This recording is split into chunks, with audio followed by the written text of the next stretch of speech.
Magandang umaga, ngayon po ay araw ng Linggo, June 30, 2024. Update po muli sa lagay ng panahon. Ayon sa Pag-asa Easterlies, umainit na hangin na nagmumula sa dagat Pasipiko ang nakakaapekto sa eastern section ng ating bansa. Walang bagyo o low pressure area na minomonitor sa loob at labas ng Philippine Area of Responsibility na maaaring makaapekto sa lagay ng panahon. Ngayong araw, ang Aurora, Quezon, Bicol Region, Eastern Visayas, Caraga at Davao Region asa bahagyang maulap hanggang sa maulap na kalangitan with isolated rain showers or thunderstorms dahil pa rin po sa easterlies.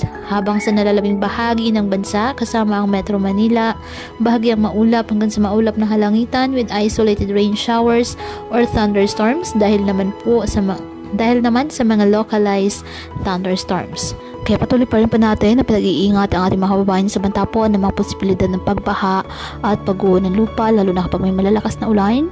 At ugaliin po na magdala palagi ng payong o hatan mo panangga sa ulan sa tuwing lalabas po ng ating mga tahanan. At yan po muna ang update sa lagay ng panahon ngayong araw. Muli patuloy po tayo na mag-ingat at palaging tandaan, God loves you. Stay safe and God bless.